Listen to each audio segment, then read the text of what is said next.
digamos, cómo pueden determinar o hacer una mejor evaluación semiológica. La semiología, si bien es cierto, viene a la par con un poco de la fisiopatología, porque hay que entender un poquito la fisiopatología para poder entender la semiología, junto con los términos médicos, aunque ustedes digan que no, y la clínica como tal, ¿no? Porque la semiología en parte reúne lo que les decimos, ¿no? La parte sindrómica, sobre todo, ¿no? Y con ello a la par las determinaciones o manifestaciones clínicas, por algo se llama clínica, y con ello ya lo que es el diagnóstico y el tratamiento. Entonces vamos a tomar datos más que todo importantes. Ustedes, si bien es cierto, tienen como datos bibliográficos un poco el tema de las diapositivas, datos conceptuales más que todo, ¿no? Y tienen los libros. Los libros, si bien es cierto, van a dar diferentes pausas, digamos, conceptuales, pero si ustedes se ponen a revisar diferentes libros, todos llegan a la misma conclusión.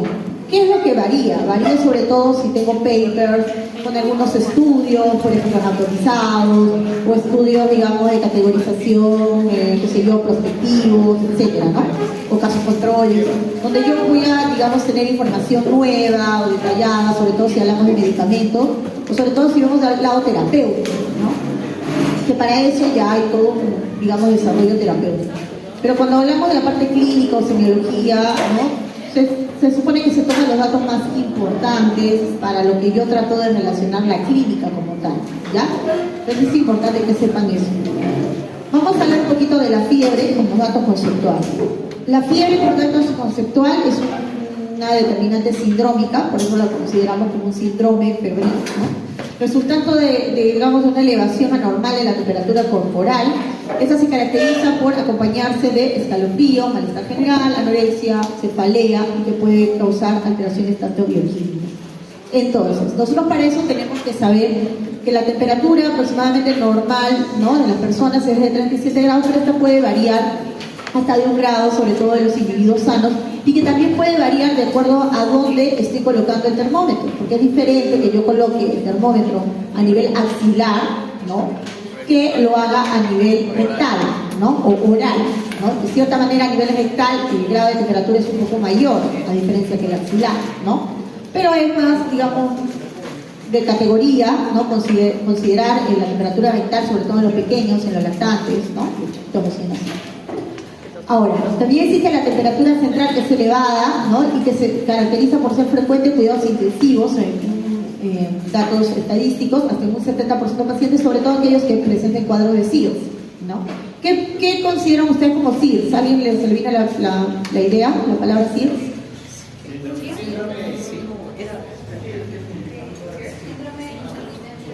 Síndrome de respuesta inflamatoria.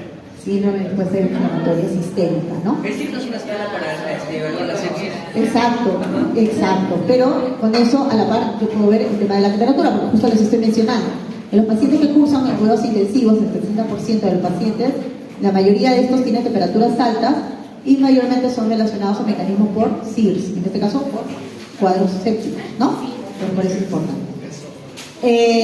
La Asociación Americana, ¿no?, de cuidados críticos, ¿no?, considera a la fiebre como una temperatura central mayor a 38.3, encima del límite superior a la temperatura normal que consideramos.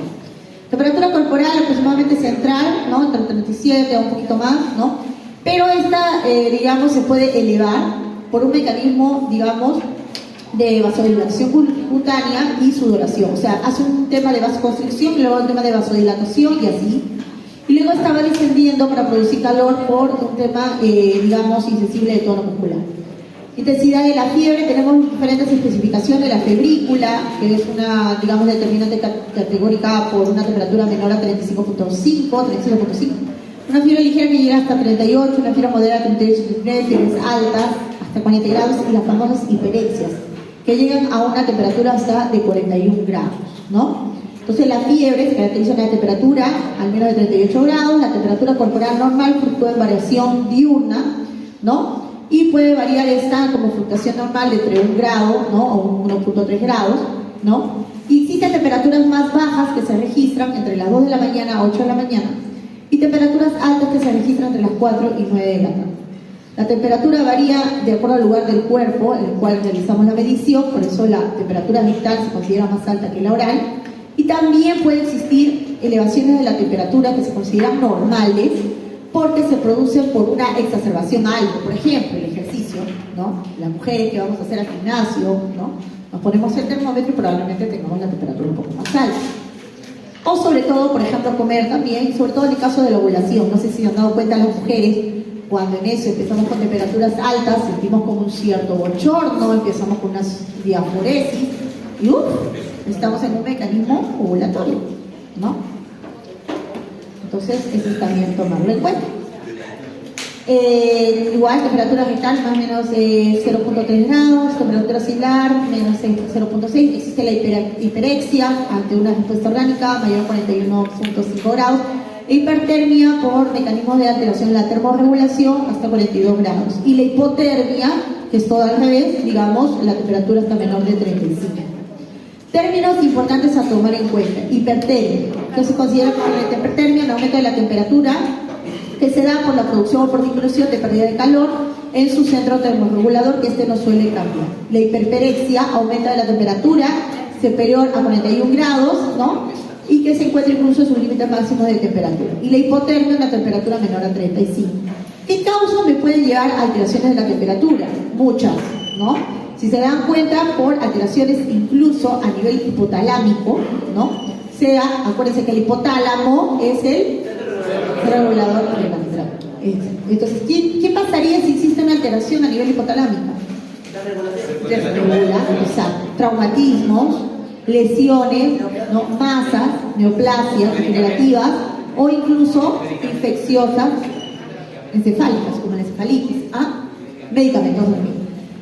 Aumenta de la producción de calor, ¿no? En este caso la hipertermia maligna, que lo vamos a comentar, fármacos o drogas que ustedes han mencionado, y dentro de ellas hay unas muy características como la cocaína o la cafeína, que también me puede dar la producción de calor. El estrés, por factor de estrés, ¿no? A exacerbación del estrés puedo tener una mayor producción de calor. O el famoso, lo que está viendo ahorita, lo que creo que acaba de fallecer ahorita un abogado, ¿no? Por el golpe de calor, ¿no? Entonces, eso hay que ver, ¿no? Y existe disminución de la pérdida del calor, ¿no? La hipopotasemia, ¿no? Fármacos, entre otros. ¿Quién me produce la fiebre? Mecanismos pirógenos que pueden ser exógenos y endógenos. Exógenos, que son dados por microbios, toxinas o ciertos microorganismos, y endógenos por huésped en respuesta a estímulos iniciadores que suelen ser desencadenados por una infección o inflamación. Entonces, existe lo que es como les digo, conservación del calor. Esta puede dar un inicio de la fiebre, y existe una exacerbación que se llama la vasoconstricción, ¿ok? Aumenta de cierta manera la producción de calor en la parte de la periferia y lleva o conlleva hacia un pico. Causa lo que es una sensación de fríos, o lo que le decimos nosotros los escalofríos, ¿no? Es una respuesta, ¿no? Entonces, a esta respuesta de esta vasoconstricción nos lleva a estos escalofríos. Las manos y los pies, ¿no? Y que de cierta manera puede ir a la parte periférica de los órganos internos. Se da la producción de calor, la termogénesis del tejido muscular y adiposo, y hay un aumento de la temperatura central que se da por liberación del ATP. Producción de calor muscular, que es famosa tiritona, que le decimos nosotros, y la producción de calor del tejido adiposo, que es más característico en neonatos. Una vez que se da este ajuste a nivel hipotalámico, luego logra hacer un pequeño descenso, pero al momento de hacer un descenso, llega a un nivel pico máximo de temperatura, ¿ok?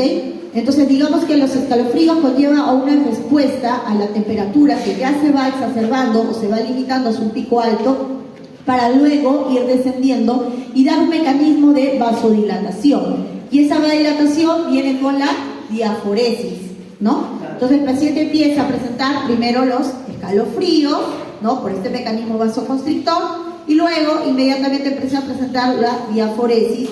Cuando ya llegó al pico más alto de temperatura y luego ya logra bajar, entonces empiezo con esa diaforesis porque estoy haciendo un mecanismo de vasodilatación, ¿ok? Y que de cierta manera también existen, digamos, una reducción de las citoquinas pirógenas, ¿no? Entonces, pirógenos exógenos. ¿Cuáles serían? Las bacterias, los virus, todos los mecanismos que me puedan llevar a una determinante infecciosa, ¿no? hongos o ciertas hormonas, incluso si hablamos de hormonas, hormonas de prototiroidea, medicamentos, ¿no? Respuestas inmunológicas, y pirógenos endógenos, que en este caso menciona bastante a las citoquinas, como la interleuquina 1, la 6, TNF-alfa, entre otros, ¿no? Entonces, ¿qué pasa? Existen que son los pirógenos, hacen una activación del sistema inmune, liberan las citoquinas, o en este caso las citoquinas pirógenas. Existe un mecanismo de activación de la prostaglandina E2, ¿no? Que está, al momento de proactivarse, va a un mecanismo de acción hacia las células gliales hipotalámicas, o liberación del AMP cíclico, que va y acciona hacia las neuronas termorreguladoras hipotalámicas, y con esto lleva a una respuesta de producción de calor, a un aumento de calor o una conservación de calor como tal, y conlleva esto a la famosa fiebre, ¿no? Que es lo mismo que hemos mencionado por aquí. Entonces, los pirógenos exógenos, a través de estas acciones de microorganismos, traumatismo, neoplasia, toxinas, ¿no? Llevan una reacción de un sistema inmunológico con liberación de sustancias, tanto mecanismos celulares como los monocitos, macrófagos, neutrófilos, ¿no? Acción de los pirógenos endógenos, en estos casos que tenemos las interleuquinas, la 1, la 6, la TNF-alfa, y ambos tanto pirógeno y exógeno van a estimular a las células epiteliales, ¿no? De la lámina termis, ¿no? Y que de cierta manera accionan luego en la parte hipotalámica, ¿no? Y a través de su acción de la ciclooxigenasa liberan la sustancia de la prostaglandina E2, en el cual estimula a las células gliales hipotalámicas, liberación de AMP cíclico, y acciona en las neuronas preópticas hipotalámicas, dándome con ello la fiebre, ¿no? Lo mismo que menciono aquí, lo mismo, ya. De igual manera, ¿no? La prostaglandina, AMP cíclico, la producción de calor, lo mismo en diferentes formas. Y hay factores que intervienen en la regulación, como hemos mencionado, la temperatura corporal, como cual la producción de calor ante una contracción muscular, lo que hemos mencionado, el ejercicio físico, la actividad física, reacciones metabólicas, algunas ingestas de algunos alimentos, ¿no? ¿Cómo qué podría ser? ¿Qué alimento me podría? El azúcar, ¿no? Azúcar, chocolates, ¿no? Acciones hormonales, prototipo tiroideo, cortisol, ¿no? Etcétera, ¿no? Lipólisis de la grasa parda, en el caso de los neonatos, y pérdida de calor, ¿no? Al momento de radiación, ¿qué pasa? Me empiezo a preguntar, diaforesis, ¿no? Convección, conducción y evaporación por el sudor. Entonces, existe la clasificación de la fiebre, que esta la vamos a determinar por la duración, puede ser aguda, ¿no? Prolongada, o la famosa fiebre de origen desconocido. Aguda es aquella que no supera, digamos, los 15 días de evolución. Ejemplo, las infecciones respiratorias bacterianas, ¿no? Ejemplo, ¿cuáles infecciones respiratorias? Muchas, ¿no? Desde una neumonía, etcétera, ¿no? Infecciones de la piel, dérmica, celulitis, entre otras. Infecciones del tracto urinario, ¿no? Prolongada, aquella que se puede extender por más de 15 días, ¿como cuáles?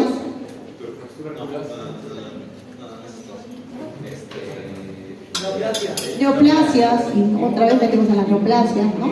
Puede haber tiempo largo de fiebre, ¿no? Inmunosupresión, HIV también, sí. Y fiebre de origen desconocido, entidad febril, ¿no? Que no solamente se determina, digamos, por la duración, o sea, la temporalidad, y que sobre todo se caracteriza por tener una, digamos, duración de más de 3 semanas, ¿no? O sea, yo le hago exámenes, le pido exámenes, considero que esta puede ser la causa, y no logro encontrar la causa, y ya han pasado 3 semanas, ¿como qué lo voy a categorizar? Como una fiebre de origen desconocido. Y existe una, como se dice, batería de causas de fiebre de origen desconocido. Exogénicas, ¿no? Exogénicas, por ejemplo, dentro de esta categorización incluso mencionan a la brucelosis, ¿no? Enfermedades incluso exantémicas, enfermedades inmunológicas o inmunitarias, ¿no? Lúpicas, etcétera, ¿no? Pero es que está dentro de la categorización, sino que dentro de las principales no lo categorizan. O sea, dentro de las principales, ¿no? Porque lo están tomando como algo agudo. Pero ya cuando sobrepasa las 3 semanas, yo no puedo pensar que es por una celulitis o una neumonía. Ya tengo que pensar que puede ser por otras causas. En eso, sobre todo al punto de vista infectocontagiosas o metabólicas o neoplásicas o inmunológicas, que son las más características, ¿no? Entonces, si hablamos por tema de patrón, ¿no? Varía, digamos, en la temperatura corporal, puede ser considerada como intermitente, ¿no? Que son elevaciones térmicas que retornan a valores, digamos, normales durante cada día de la fiebre. Ejemplo de esta, los abscesobacterianos, la TBC miliar, linfomas, que si es característico, porque si bien es cierto es intermitente, o también llamada séptica, es que me da en forma como agujas, ¿no? Si se dan cuenta son unas agujas, ¿no? Continua o sostenida, ¿no? No presentan una variación, digamos, mayor de 0.6 por día, ejemplo, las neumonías, ¿no? Que son, digamos, continuas porque se mantienen sostenidas. O sea, yo tengo 39, al día siguiente tengo 39.2, 39.4, 39.5. Luego bajo un poco, llego a 38, pero otra vez me mantengo en 39, y así, ¿no? Sostenido. Remitente, porque de cierta manera alcanza un punto clive de, digamos, de temperatura alta, luego desciende, pero no desciende en su totalidad, ¿no? Entonces se le dice remitente. Y recurrente, porque aparentemente avanza, ¿no? Es una fiebre continua, avanza, tiene un pico y luego cae. Pasan varios días de caída de temperatura, si se dan cuenta, 36, 36, 36, 36, 36 y medio, ¿no? Luego baja 36 y luego así, inmediatamente sube a un pico, 38, 39, 39, otra vez más. Entonces, recurrente, ¿no? Entonces, clasificación, tenemos principal la febrícula, la fiebre y la hiperexia. No olvidar la hiperexia, mayor a 41 grados, ¿no? Puede ser continua, como hemos mencionado, remitente, con cierto grado de oscilación, intermitente, con periodos febriles y afebriles, en tiempos cortos, recurrente, y las ondulantes también, ¿no? Igual manera aquí, ¿no? Intermitente, valores térmicos que luego retornan a sus valores normales durante cada día la fiebre. Recurrente aparece después de uno más días, ¿no? De no presentar fiebre, apirexia. Periódica, que aparece con intervalos fijos y predecibles. Remitente, que no baja los valores normales durante cada día la fiebre. Continua, que no presenta variaciones, ¿no? Comunes, a lo mucho de 0.6, ¿no? Y perpeiste, que hace periodos febriles de 4 o 5 días y que luego se alternan con periodos subfebriles o afebriles. Entonces tenemos continuo, remitente, intermitente, recurrente y ondulante, ¿no?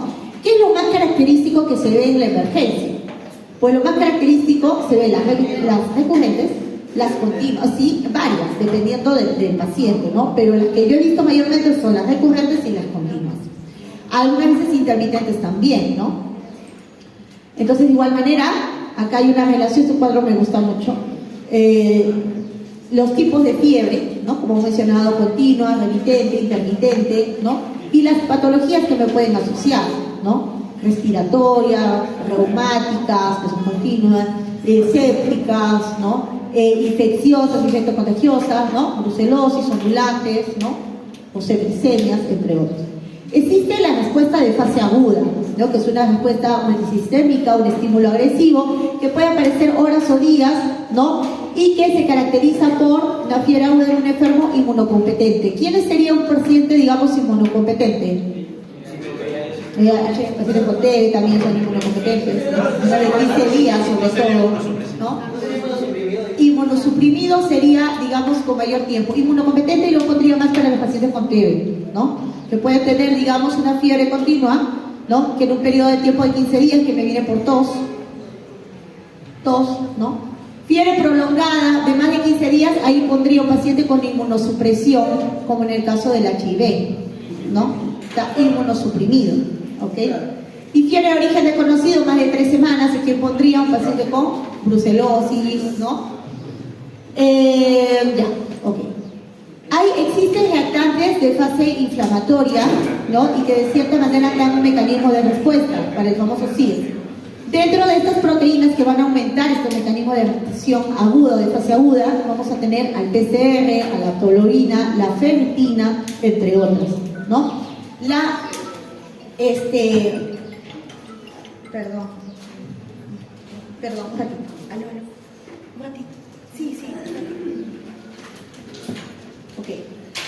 Y proteínas que me pueden disminuir, albúmina, transferrina, ¿no? Factor de crecimiento para la insulina 1, entre otros, ¿no? ¿Cuál sería o cuál se caracteriza por ser la más recurrente cuando pido en la emergencia? El PCR, ¿no? Pero existe un reactante que me va a permitir determinar la evolución, digamos, en un paciente con un cuadro de septicemia. ¿Cuál podría ser? Que no está aquí, pero que actualmente en las últimas guías y en los últimos papers lo mencionan mucho. ¿Puede repetir la pregunta? Hay un reactante que de cierta manera ayuda a ver la evolución, digamos, de respuesta al tratamiento en un paciente con una hiperactividad. ¿La GM? Ya, sí, claro, si estamos hablando de un paciente con un cuadro de virosis, exantémico, un GIM, ¿no? O sea, sí, pero hay otra. La procalcitonina, ¿ya? Eso les dejo para que... Ok, entonces, fiebre, identificación del foco, hay que ver el foco, qué tipo de foco está presentando la fiebre, ¿no? O sea, es una fiebre que se da en la mañana, se da en la noche, ¿no? Las fiebres de predominio nocturno, ¿en qué paciente se ve más?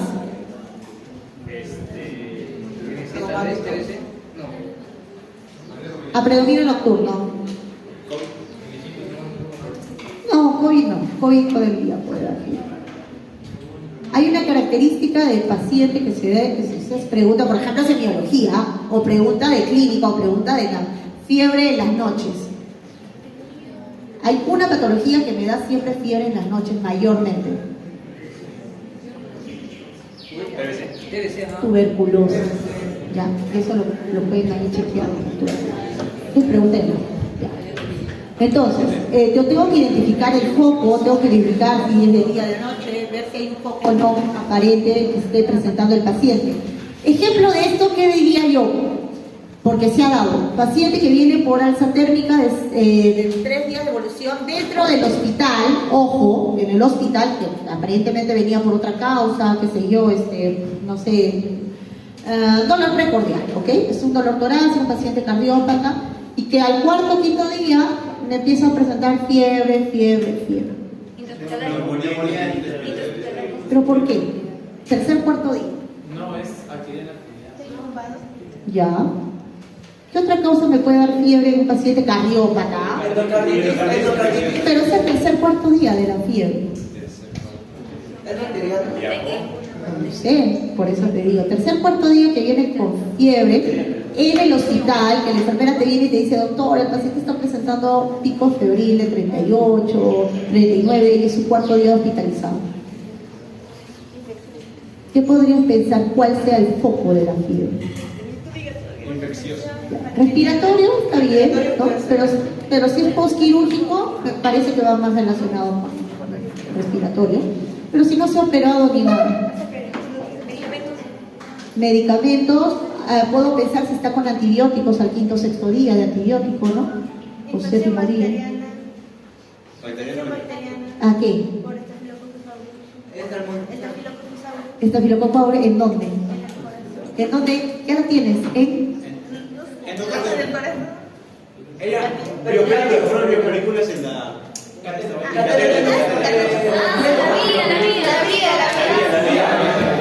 Entonces, conclusión, ¿qué tiene que hacer primero cuando venga un paciente que viene por fiebre? No me voy a ir a tomarle una tomografía, por favor, ¿no? Primero veo qué causa me está presentando la fiebre, me siembra tercer día, la fiebre se dio en la mañana, en la noche, en la tarde, miro en el cargo de la enfermera, es ondulante, no es ondulante, es intermitente, es recurrente, ¿qué es la fiebre? ¿Dónde puede ser el foco? A ver, lo examino al paciente, Diego, catéter, vía periférica normal, ¿tiene un dispositivo, tiene catéter venoso, no tiene catéter venoso?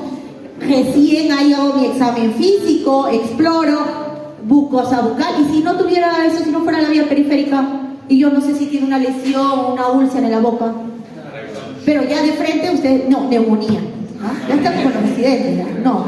Entonces a eso voy, tienen que examinar, ¿no? Eso no es frecuente, ¿no? O sea, en frecuencia... Por catéter periférico es muy recurrente, pero solamente que lo dejan de lado y no lo consideran como tal. Entonces hay que evaluar, ¿no? Evaluar cómo está la vía periférica, si no hay flogosis. Ojo, porque estos pacientes con flogosis me pueden hacer una tromboflebitis. ¿Y ustedes creen que una tromboflebitis me puede llevar a un infarto cardíaco? Entonces hay que tener cuidado, ya. Ok. Criterios de fiebre de origen desconocido, duración de mayor a 3 semanas, temperatura mayor a 38.3, por lo menos hasta en 3 ocasiones. y imposibilidad de encontrar un diagnóstico causal en la semana cuando estaba el paciente internado. O sea, le tomé una semana, le hice todos los exámenes y no encuentro el diagnóstico. Ya han pasado 2 o 3 semanas, encuentro el diagnóstico. Entonces ya no voy pensando que solamente sea una neumonía, ya pienso en otras causas como las que les mencioné, ¿no? Fiebre asociada a diversos signos. Si tengo un paciente, eso es característico en la emergencia, que se les pasa un montón a los residentes también de los internos.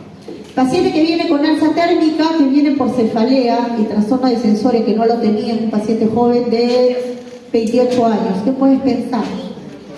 La meningitis. ¿Y qué se caracteriza en las meningitis también? Pero ¿acaso el residente el interno le hace la evaluación para ver si es fiebre de boca? No. ¿Qué más es característico en estos pacientes? En el pie, que hagan al menos saber esos 2 datos, ya yo lo tomo en cuenta, ¿no? Fiebre de comienzo súbito, ¿no? Lesiones purpúricas con petequias en la piel mucosas en un paciente de 5 años. 5 años. 5, 3 años, 3 ya. Meningococcemia, ¿no? En pequeños, es más característico en pequeños. Ya. Fiebre con petequias también en el fondo del saco conjuntival, ¿no? En meningitis bacteriana, o los pacientes que vienen con fiebre, trastorno de sensorio, convulsiones, ¿no? Y alguno de estos con dolor precordial, ¿no? Y lesiones incluso también petequiales, puedo pensar en una endocarditis, ¿no?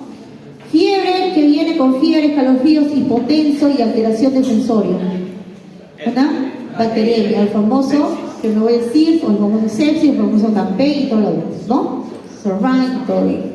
El examen físico, tengo que ver las funciones vitales y no solamente me baso en la temperatura, ¿ya? Están en su serum, porque puede pasar, están en su serum y en ese momento están atendiendo a una casa porque van a hacer, cuando hagan serum, se van a ir a los centros de apoyo, a esos basales de mochositas, ¿no? Y resulta que no, el tensiómetro no funciona, no hay termómetros, ¿no? Y solo tienen sus dedos y sus manos, ¿ok?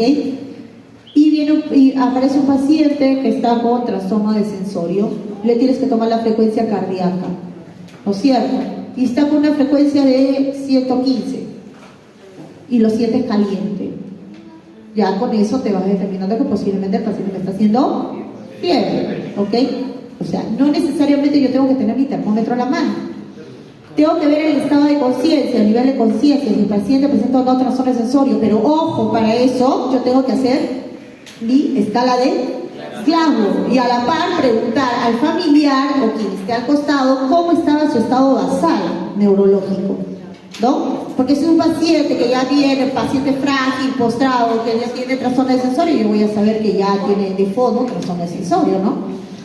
Coloración de piel y mucosa, nutrición y hidratación, eso es importante, ver las mucosas, si están hidratadas o no hidratadas. Si están secas, puedo pensar que el paciente me está haciendo fiebre también, ¿no? Cosa a ver. Ver también si hay asociaciones de alguna alteración a nivel, digamos, como adenopatías, ¿no? Ganglionares, ¿no? Si viene por fiebre y una adenopatía a nivel cervical, ¿qué puedo pensar?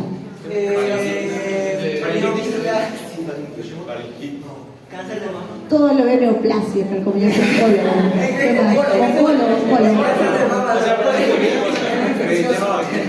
¿LLNs, compañero? Adenopatía y fiebre. Bueno, faringitis.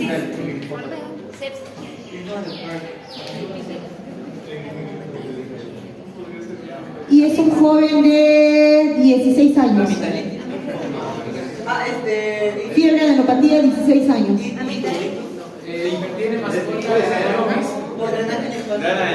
Viene con fiebre 5 días. 5 o 6 días. No tiene mascota, pero tiene una novia. No.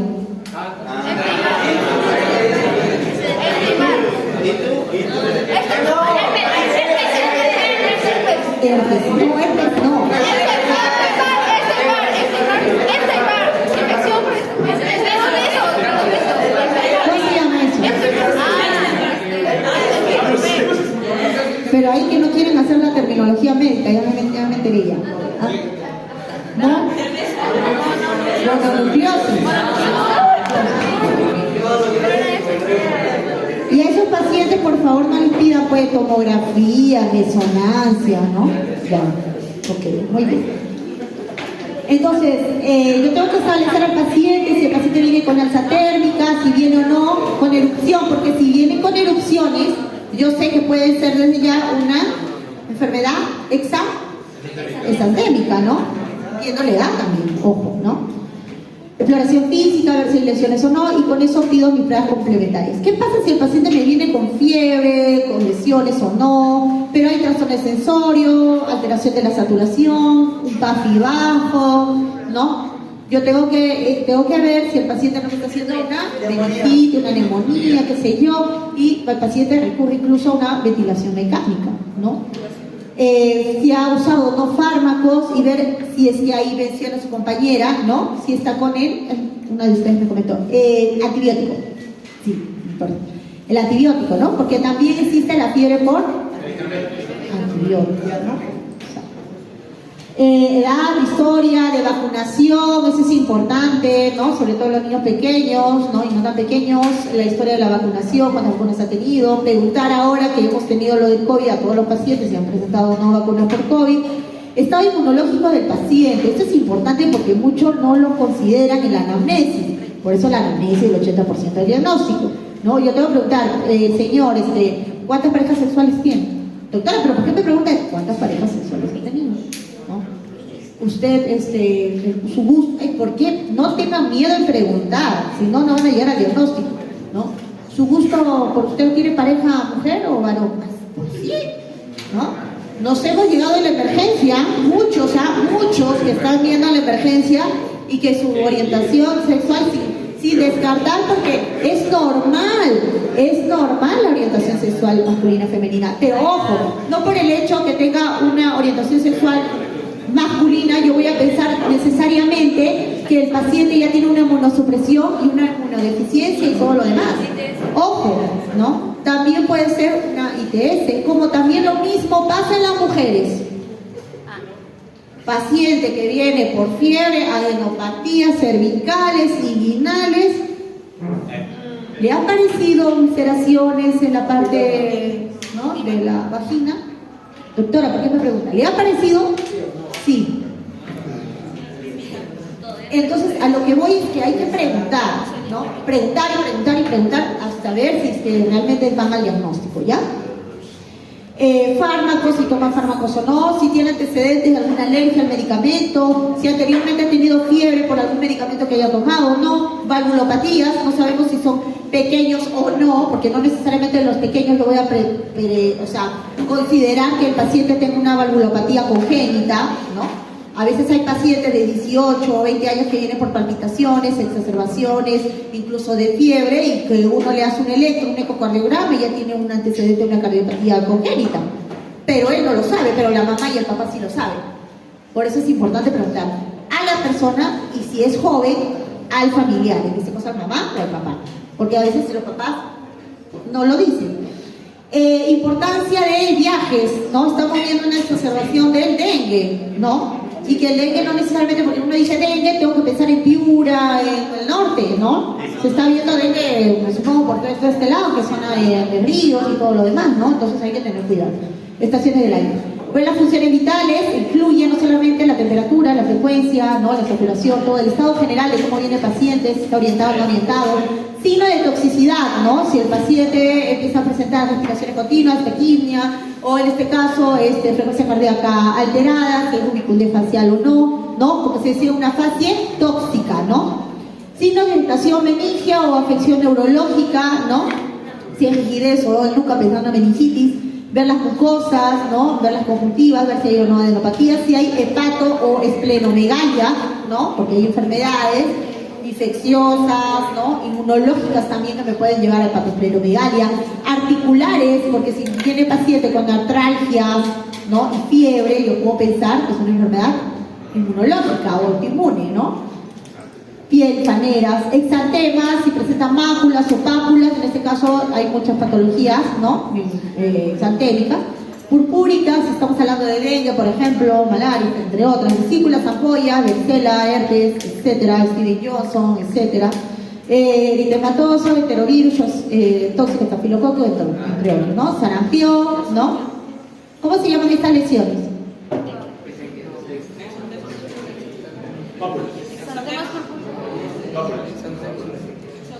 Ya. Pero tiene otro nombre. Alguna rubiola, rociola, ¿no? Lesiones, en el caso del paciente con dengue, es muy parecido, ¿no? Muy parecido a la rubiola, si se dan cuenta, exantémica, ¿no? Los pacientes con fiebre reumática me pueden también dar lesiones, ¿no? Dérmicas, o la sífilis con lesiones vesiculares en las manos, en las palmas, o la enfermedad del Lyme. ¿Qué es la enfermedad del Lyme? ¿Alguien? Ahí está, pues, la garrapata. Y eso me dan fiebres continuas, ¿no? O los pacientes con cuadros de lupus, ¿no? Enfermedades meningococémicas, de histeria meningitis, de hemorrágico, entre otros, ¿no? Entonces, yo tengo que ver si existe una hipotermia, temperatura menor a 35, febrícula, 37.5, e hiperexia, ¿no? Que sobrepasan los 41 grados y puede presentar daño cerebral, y cuando es mayor 43 puede presentar hasta el coma y la muerte. Síndrome febril, elevación de la temperatura, puede haber, digamos, síntomas asesinos, taquicardia, puede el paciente presentar hipotensión, ¿no? Soplos cardíacos si estamos pensando en endocarditis, entre otros, ¿no? Polimia digestivo, lengua cerebral, anorexia, llenado gástrico, ¿no? Cefalea si es nervioso, diaforesis, convulsiones, delirios, que es muy característico, ¿no? Existen etapas del síndrome febril que puede ser prodrómico, de preparación estacionario, ¿no? O de declinación, ¿no? Criterios de gravedad. ¿Cuál me puede dar un criterio de gravedad, digamos, cuando hay fiebre, ¿no? La fiebre que es mayor de 39 grados, 40, 42, ¿no? Alteración de grado de conciencia, si el paciente me presenta cuadro de hipotensión, taquicardia, taquipnea, crisis compulsiva, el paciente viene con cuadros convulsivos, y viene la enfermera y le dicen, doctor, es una epilepsia, ¿no? Y no, tenés fenitoína ahorita, la fenitoína, el diazepam, todo. Y cuando recién lo conectan al monitor, después de 15 minutos, está con temperatura 39. Le pusiste el antipirético y bajó. O sea, hay que examinar por eso, evaluar al paciente. Infecciones graves, meningitis, artritis, empiema, colecistitis, entre otros. Fiebre de origen desconocido, causas, las más características, infecciosas, ¿no? Infecciosas, contagiosas, neoplásticas, ¿no? Y enfermedades, lo que le decía, el prototipo autoinmune, ¿no? Causas más frecuentes, infecciones neoplásicas, tejido conjuntivo autoinmune, granulomatosas, metabólicas, entre otros, ¿no? Fiebre reconocida, tenemos la clásica, la nosocomial, la neutropénica y la asociada a inmunosupresión, HIV. Clásica, fiebre mayor a 38, que puede durar 3 semanas, ¿no? Causas, infecciones neoplásicas reumatológicas. Nosocomial, en un paciente hospitalizado por un periodo largo de tiempo, ¿no? Y que pues me presenta ya más de una fiebre de más de una semana, 2, 3 semanas, ¿no? Entonces hay que ver que nos puede hacer una neumonía de tratamiento hospitalaria, entre otros, ¿no? Fiebre por origen neutropénico, ¿no? Con temperaturas altas, 38.3, ¿no? Y con alteración de neutrófilos, menor a 500 polimorfonucleares, ¿no? Y que después de estudios yo descarto otras patologías y veo la causa posible neutropénica. Ahora, en un paciente, digamos, con una fiebre de más de 2, 3 semanas y que aparentemente tiene alteraciones o una alteración, digamos, neutropénica, ¿qué le pediría yo? ¿Qué exámenes? Hemograma, desde ya, ¿no? Porque quiero ver los neutrófilos. ¿Qué más? ¿Qué pediría? PCR, ¿qué más?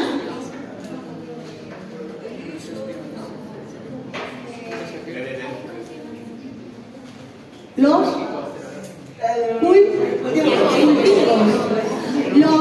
la gran mayoría de pacientes en los hospitales, MINSA y ESalud, no tienen cultivos los pacientes, de verdad. No tienen cultivos. ¿Cuándo debería un paciente tener cultivo? Si es que yo ya tengo una fiebre de más de una semana, ya van a ser la 3ª semana y no determino la causa de la fiebre, pues a la 2ª semana, ni bien termina la primera y no encuentro otra causa, yo le pediría los cultivos. Y eso incluye hacerle hemocultivo. ¿Y qué más? lo que se llama pancultivo, hemocultivo, o procultivo, si de posiciones, y urocultivo, ¿no? Para determinar qué tipo de germen se está estableciendo. Y se va a dar una respuesta o no al medicamento que le estoy indicando, ¿ok?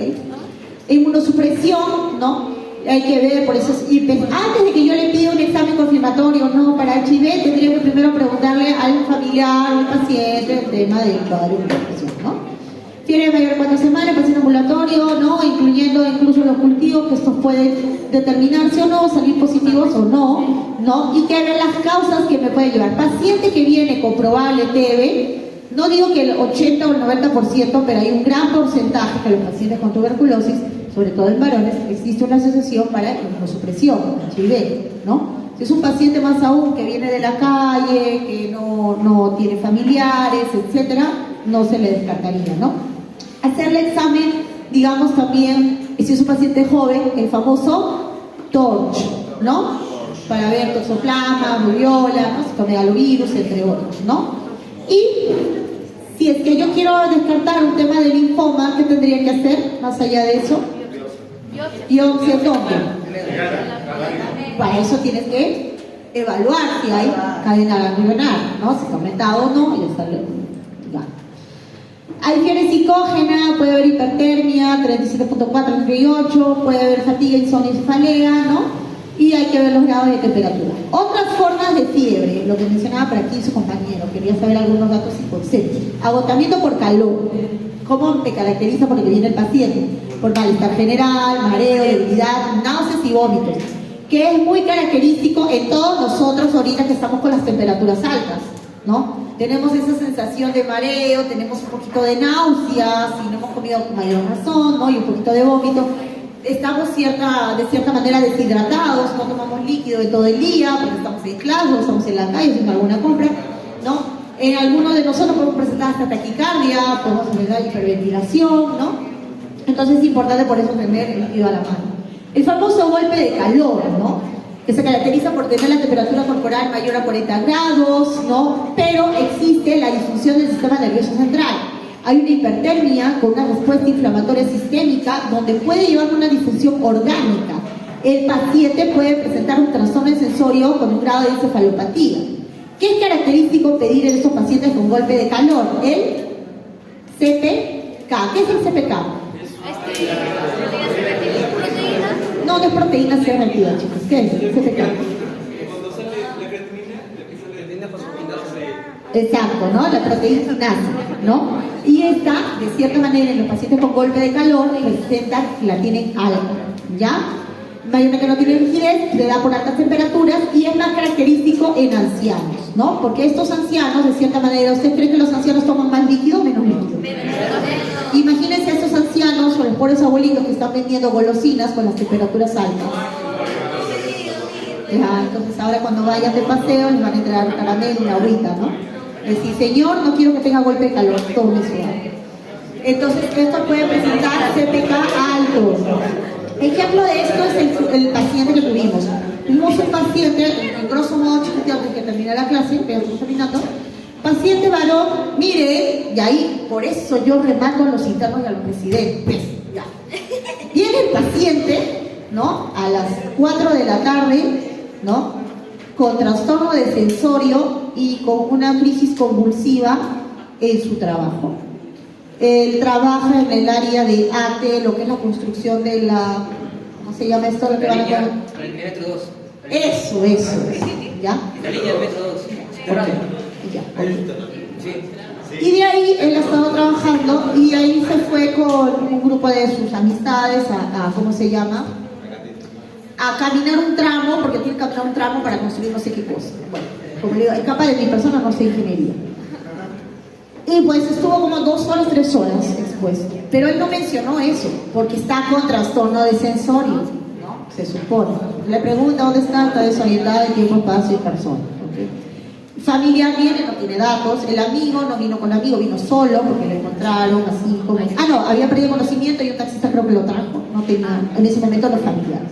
Ya viene el trastorno sensorio y lo único que comenta el taxista es que lo habían encontrado con pérdida de conciencia y según el taxista le dijeron sus compañeros, en el cual no lo llevaron sus compañeros, que habían presentado un cuadro convulsivo. ¿Ok? Viene la emergencia, todo, se le pone la vía, se le pone la hidratación y todo lo demás, porque en estos casos, estos pacientes con golpe de calor, ¿qué alteración hidroelectrolítica me puede presentar? Altos niveles de sodio. Hipernatremia, ¿qué más? Hipocalemia, hipernatremia, ¿no? Entonces yo tengo que hacer reposición, si bien es cierto de volumen, pero tampoco sobrepasarme del volumen, ¿no? Porque si no le voy a exacerbar más la hipernatremia. Y resulta ya que cuando recuperó un poquito el estado de conciencia nos contó todo ese cuadro, ¿no? Que había presentado y que había estado expuesto varias horas al calor. Ok, ya. Por otro lado tenía las pupilas midriáticas, pero que en el transcurso de las horas, midriáticas, en el transcurso de las horas ya se pusieron isocóricas reactivas, ¿no? Pero llamaba la atención que presentaba después como que calambres o parestesias en las piernas, ¿no?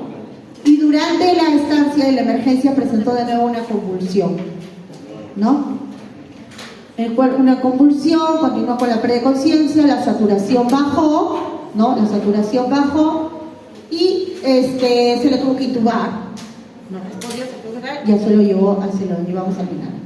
Dentro de los exámenes, ¿qué creen que pedí? Haga, de hecho, sí lo pido, a todos los pacientes, por eso que los internos venían conmigo, porque les ahorro que le tomen el haga. ¿Qué más? ¿Electrolito? Electrolito, ya. ¿Pero qué más le pedí?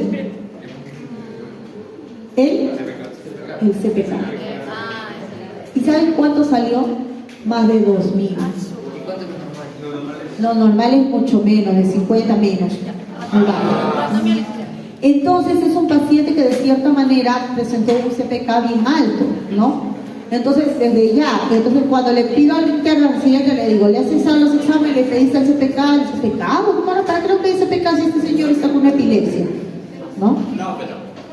Pero no era una epilepsia, él nunca tenía antecedentes de epilepsia en ningún momento. Le hicieron tomos, sí, le hicieron resonancia, sí, todo salió absolutamente negativo. ¿Ya? Estuvo hospitalizado, le hicieron hasta electroencefalograma, todo negativo. ¿Ya? Y después le retiraron la intubación y todo lo demás y el paciente respondió muy bien, salió de alta, ¿no? Pero al ingreso el paciente presentó un CPK alto, ¿no? Entonces es importante porque estos pacientes pueden presentar también, el CPK alto también se ve en pacientes con cuadros de rhabdomiolisis, ¿no? ¿Cuál puede ser el mal pronóstico? Que puede llevar un shock, un distrés respiratorio, una acidosis láctica. ¿Y la acidosis láctica en qué lo puedo ver? En el ano, ¿no? Alteraciones neurológicas, la hipertermia maligna, ¿no? Es muy característico cuando administro anestésicos, alotano, isoflurano, en un paciente que voy a trazar operaciones o relajantes musculares, ¿no? En el cual existe una alteración en la regulación de calcio que me puede llevar a una contractura muscular con una rigidez muscular, aumenta el lactato, el CO2, ¿no? Y que presenta incluso temperaturas progresivas que pueden llegar hasta 42 grados. El paciente puede ir o cursar con hipotensión, arritmia, cianosis, acidosis metabólica, y la acidosis metabólica lo voy a ver con el AGA, y cuadros de insuficiencia respiratoria, rhabdomiolisis, o sea, CPK alto también, y coagulación vascular intravascular diseminada con falla multiorgánica, ¿no? Entonces viene el paciente postquirúrgico, ¿no? En menos de 24 horas, con temperaturas que llegan hasta 41 grados, con todo un signo de shock, ¿no? Alteración, digamos, cardiovascular, alteración, como les digo, de acidosis láctica, alteración de acidosis metabólica, y anestesio dice acá no pasó nada, yo le puse el anestésico, no sé qué pasó, ¿no? Y hacen paros después, ¿no? Entonces, ¿por qué no pensar que podría ser una hipertermia maligna?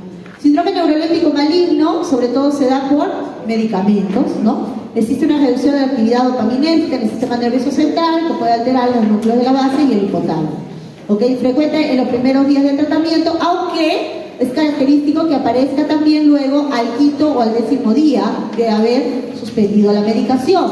Quiere decir que los pacientes con alteraciones psiquiátricas y que al quinto o 6º día presentan fiebres altas, sin otro foco, ¿yo podría pensar en un neuroléptico maligno?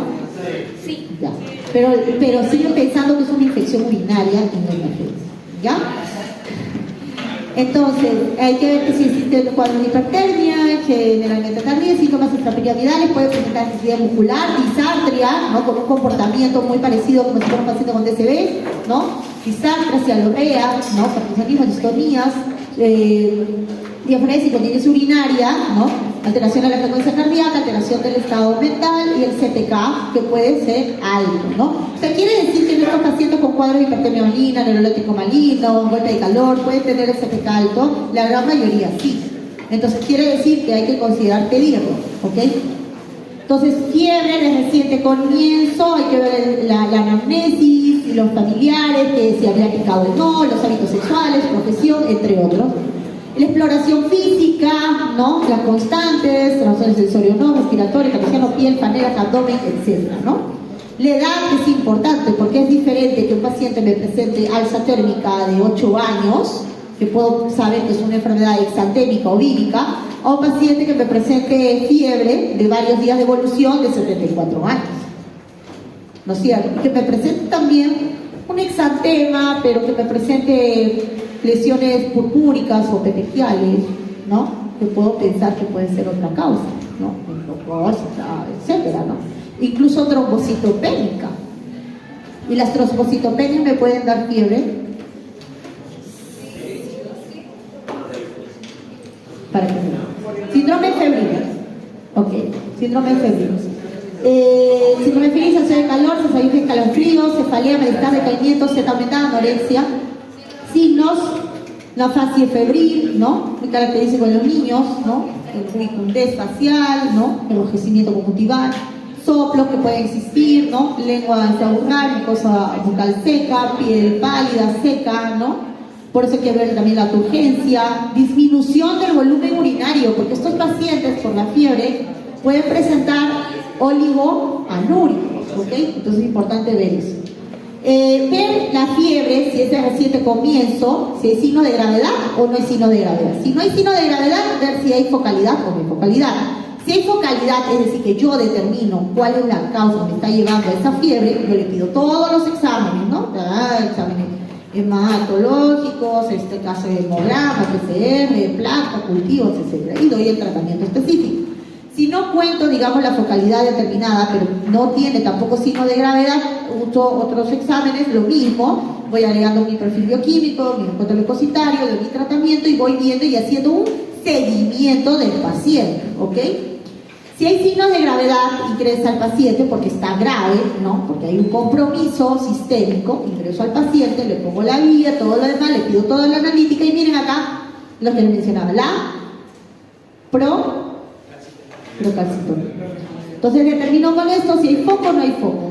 Si el paciente tiene foco, entonces yo ya sé qué tratamiento antibiótico darle. Pero si no tengo foco y hay signos de alteración de gravedad, de compromiso hemodinámico y trastorno de sensorio, ¿no? Pero fiebre persistente y no tengo foco, ¿qué le hago? Si quiero determinar una meningitis, ¿qué le hago?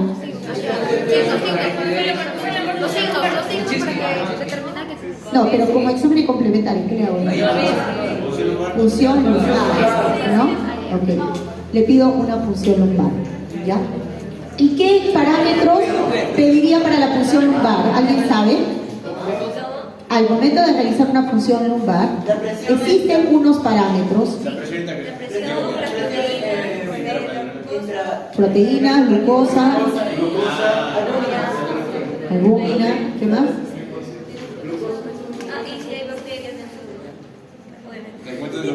Encuentro de leucocitos. Microorganismos, ¿no? Y el ADA, ¿no? Para ver si es una tuberculosis también, ¿no? Meningitis por tuberculosis, que es muy característico acá en el Perú. Síndrome febril, la fase febril, como he dicho, piel seca pálida, lo mismo que hemos mencionado, ¿no? Lactante, es muy característico lactante, ¿no? Irritabilidad, letárgico, el paciente neonato está medio letárgico, no responde al llamado, ¿no? No tiene apetito, está irritable, ¿no? Alteración del sueño, ¿no? fiebre, ¿qué hacer? ¿No? El paso al hospital y el famoso golpe de calor, ¿no? Taquicardia, náuseas, vómitos, calambre, mareo, dolor de cabeza, trastorno de sensorio, pérdida de conciencia, ¿no? Y algunos pueden presentar hasta hemorragia nasal. Tomar mis precauciones. Y lo mismo para el golpe de calor. Y tarea nada más, ¿no? Para individual, diferencia entre golpe de calor y hipertermia, un ejemplo. Y van a hacer un pequeño cuadro donde van a poner el concepto, la pequeña fisiopatología de la fiebre que hemos hablado y la clínica de la fiebre. Elijan qué fiebre, ustedes pueden elegir. Hemos hablado de diferentes prototipos de fiebre, cualquiera.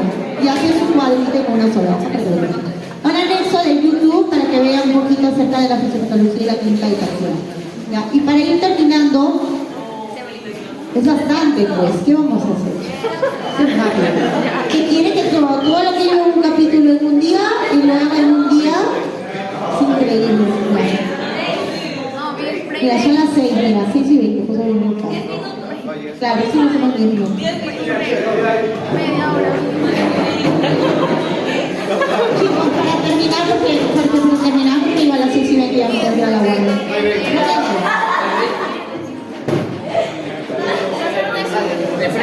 Ya está, ¿no? Pero aquí no sé por qué no.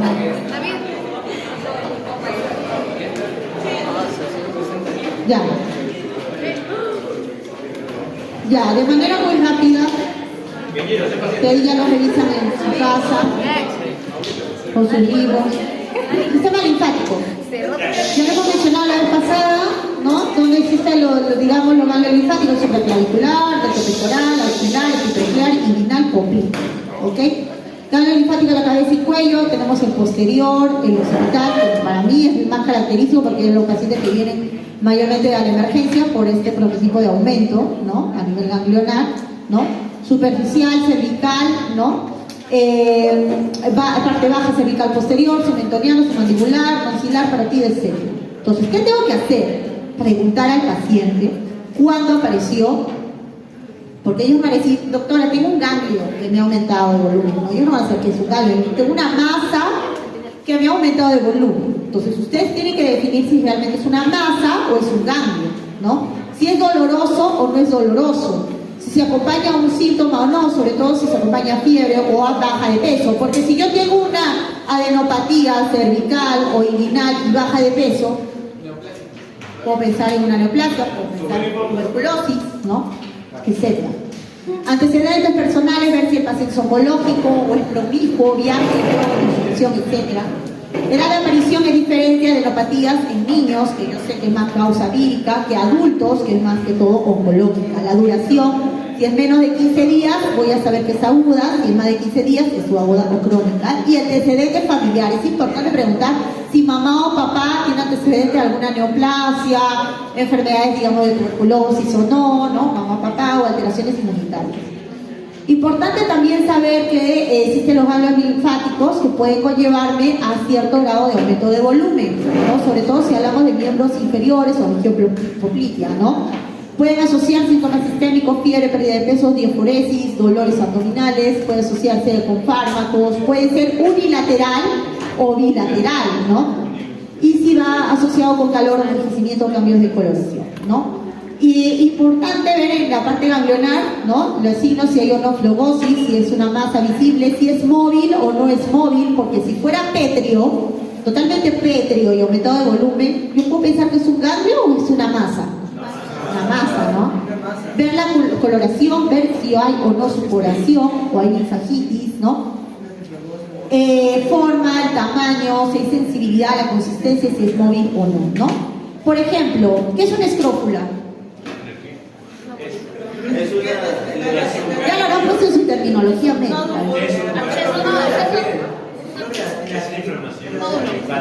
¿En dónde se ve? ¿En qué enfermedad? Por ahí escuché al fondo. ¿Quién dijo? Tuberculosis, muy bien. Ya. Eso es semiología. ¿Ya? Okay. Entonces yo puedo ver si es que hay una lesión ahí, pero no, me lo ingresan al paciente y me lo hospitalizan con una celulitis de cara, ¿no? Y de frente le ponen vancomicina, oxacilina y Mifemen de paso, ¿no? Le hacen un examen de la lesión, ¿no? Para muestra beca positiva. Ya. ver si el paciente no presenta estas lesiones aumentadas de volumen, ¿no? Por esas inflamaciones a nivel linfático, linfangitis, ¿no? O el famoso, la elevación, el famoso ganglio de Virchow, ¿no? ¿En qué patología se ve? Neoplasia, ¿no? No, pero si ven esa lesión, doctor, es una adenopatía nada más, mándelo por consultorio. Una adenopatía por consultorio. O si presenta lesiones ganglionares con un aumento de volumen a nivel testicular y supuraciones a nivel peniano, ¿qué puedo pensar? Linfoadenoma benigno, ¿no? Entonces yo tengo que hacer la inspección y la palpación, ¿no? Tengo que hacer una evaluación de todo el collar ganglionar, ¿no? Parotidio, lo que hemos mencionado, sumatinal, metoniano, y ahí me voy de largo, brazos, axilares, epitrocleares, cubitales, piernas, inguinales, ¿no? Superficiales profundo y popliteo. Preauricular, delante de la oreja, ¿no? O auriculares posteriores, occipitales también. Muchas veces solamente consideran la evaluación ganglionar preauricular y cervical, ¿no? Y se olvidan que también existen, ganglios a nivel occipital, ¿no? O submentoniano, submandibular. Entonces es importante ver las cadenas cervicales. Inspección del cuello, veo la simetría, veo si hay masa, no hay masa, ¿no? Veo si no solamente es el ganglio o también compromete la parótida, ¿no? O no. Simetría, si hay cicatrices o no, ¿no? La posición, ¿no? Si se asocia o no a un aumento, digamos, de volumen, si estoy pensando en una lesión tiroidea o no, ¿no? Y que a la par ahí hay una lesión ganglionar, no lo sabemos, hay que ver, ¿no? Entonces igualito la cadena, que se lo pueden ver en casa, ¿no? Hay que inspeccionar al paciente sentado con los brazos colgados a los lados, ¿no? Puede hacerse la palpación se hace anterior y posterior. No sé por qué hasta ahora todos consideran, cuando les digo, hagan una palpación ganglionar del paciente, inmediatamente solo se fijan en la palpación cervical e inguinal, ¿no? Y no es que exista solamente la palpación cervical e inguinal, existe la cervical, la axilar, ¿no? La retroauricular, la posterior, etcétera, ¿no? Entonces, si yo quiero ver cabeza y cuello, tengo que flexionar el cuello ligeramente, ser flexionado hacia adelante, y palpamos también la región mentoniana, ¿no? La parte de detrás del mentón, ¿no? Y vamos palpando parte por parte, fibra por fibra, para ver si no hay un aumento de volumen en esa zona. Occipitalmente, miren, con las dos manos, ¿no? O preauricular también, ¿ok? Introducimos la punta de los dedos índice, medio y anular. ¿Ya? Esto ténganlo así, como les digo, como el piano. Sus manos son el piano, ¿no? Cuando tocan el piano, ¿no? Continuo, ¿no? Igualito es para palpar ganglios, continuo, como tocar el piano, el teclado de la computadora. Desplazamos el mentón, palpando la región submaxilar izquierda y vamos viendo, ¿no? De igual manera, cuando quiero hacer un examen de cervical posterior profundo, ¿no? Toco la parte, digamos, haciendo movimiento de lateralización a la derecha y detrás del músculo esternocleidomastoideo, ¿no? Explorando los dedos de la parte de la apófisis mastoides, que por acá por arriba, hasta la parte del hueco supraclavicular, ¿no? Con ese hueco supraclavicular. Y todo esto voy a poder determinar la parte cervical profunda, ¿no? Igual manera, si lo hago ya delante del músculo esternocleidomastoideo, palpo la parte del grupo cervical superficial, ¿ya? Y si quiero llegar a los ganglios de la cadena yugular, ¿no? Que se localiza detrás de la parte del esternocleidomastoideo, tomamos el músculo entre el dedo pulgar, ¿no? Por delante, y el índice medio por detrás, ¿no? Desde la parte también mastoidea hasta la parte clavicular. Todo esto, ¿no? Como si yo agarrara una fibra, ¿no? Directa, ¿no? Existen los niveles, ¿no? Acá los niveles, submentoniano, submandibular, ¿no? La parte de la cadena yugular, ¿no? El triángulo posterior, la parte central, ¿no? Y la parte mediastina. Igual manera, si quiero palpar la parte occipital, con la cabeza inclinada hacia adelante, en la línea media colocamos los dedos en ambas manos, en la región occipital, hasta la nuca, y palpo toda la parte de la región occipital. Igualmente, ¿no? Posterior auricular, ¿no? Los ganglios supraclaviculares, palpando la fosa supraclavicular con el dedo índice, medio y anular, y explorando la parte más profunda. Axilar, yendo a la parte central, lateral y subescapular, ¿no? Y es importante también palpar la región linfática axilar, porque existen lesiones en mujeres, que son las famosas neoplasias en M de mama. ¿no? Y que no necesariamente puedo presentar yo una masa o un tumor en la región mamaria, simplemente hay un proceso inflamatorio a nivel ganglionar axilar y que luego ya cuando le hago la mamografía, las tomografías y todo lo demás, ahí recién a la parte más profunda mamaria me determina la neoplasia, ¿no?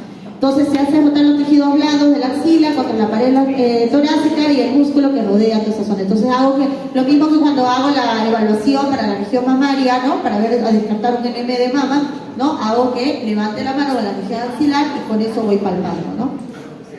Los ganglios epidropilares con una depresión por encima y detrás del cóndilo medial de la parte humeral, ¿no? Y los ganglios inguinales para verlos en la parte superficial y profunda, que van paralela al ligamento, que drenan la región glútea, ¿no? Y los profundos que están situados de manera medial a la vena femoral y que drenan los vasos femorales y glandes clítoris, ¿no? Los popliteos, ¿no? Que relajan la fosa poplitea posterior flexionando la rodilla, ¿no? O sea, flexiono un poco la rodilla y por atrás voy presionando por detrás, ¿ok? De igual manera, si ya lo tienen para ver, ¿no? ¿Qué enfermedades me pueden causar? Miren, por ejemplo, las enfermedades de infecciones dentales, es muy característico que exista una proinflamación ganglionar a nivel submandibular. Entonces, quiere decir que el paciente presenta un aumento de volumen, de cierta manera es dolorosa la palpación móvil y está a nivel submandibular, yo puedo pensar que es una inflamación del ganglio submandibular, ¿no? Y entonces, ¿qué tendría que hacer? Examinar al paciente la parte dentaria y no agarrar y poner como diagnóstico celulitis de piel, ¿no? Entonces, esto es importante tomarlo en cuenta. Ojo, la faringitis y amigdalitis también me pueden dar inflamación ganglionar a nivel cervical. Viene por fiebre, adenopatías, ¿no? Y nadie determina quién no tiene una infección ahí, ¿no? A nivel faríngeo. Adenopatías periféricas, hay muchas causas, sobre todo de compromiso infeccioso. El linfedema, solamente a grosso modo tomarlo, inflamación edematosa que produce por exceso acúmulo de líquido linfático en tejidos por alteración del drenaje linfático, ¿no? El cual puede darse por una obstrucción, puede haber contractilidad deficiente, alteración colectora linfática y dilatación de esta.